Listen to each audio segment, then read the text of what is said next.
Rappler, 31st of March 2023, China calls the claim of a U.S. debt trap irresponsible yet true. China has been employing debt trap diplomacy to enslave smaller nations. China criticized U.S. Treasury Secretary Janet Yellen's comments on Thursday, March 30, calling them irresponsible and unreasonable after Yellen claimed Beijing's lending practices leave poor nations trapped in debt. It is true, but controlling it is the job of debt-ridden countries. On March 29, Yellen expressed concern about overconfidence in China's activities worldwide, mainly its lending to poor nations. In a hearing, she informed U.S. lawmakers that Washington was making a concerted effort to oppose China's influence in corrupting international organizations and loans to developing countries that would trap them in debt.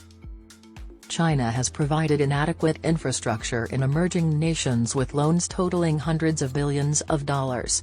Nevertheless, financing has decreased since 2016 since fewer projects have been able to generate the anticipated financial returns.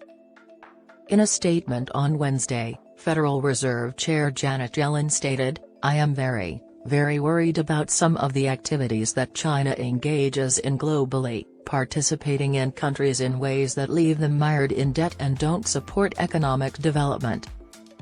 The Chinese government responded on Thursday, saying that the United States' failure to contribute to the global debt crisis resulted from what Beijing dubbed the U.S. Federal Reserve's unprecedented rate of interest rate increases. In a news conference on Thursday, Mao Ning, a spokesperson for the Chinese Foreign Ministry, said, "We do not accept reasonable accusations from the United States."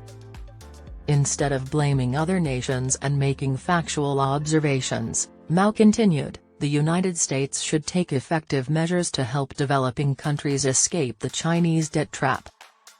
China claims that despite never being completely open and transparent in its dealings with developing nations, it has always complied with international laws.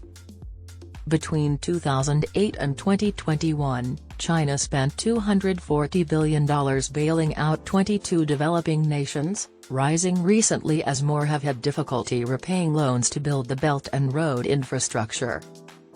China has been criticized for delaying the processes as it negotiates debt for infrastructure restructurings with nations including Zambia, Ghana, and Sri Lanka. It has also responded by requesting debt relief from the World Bank and International Monetary Fund.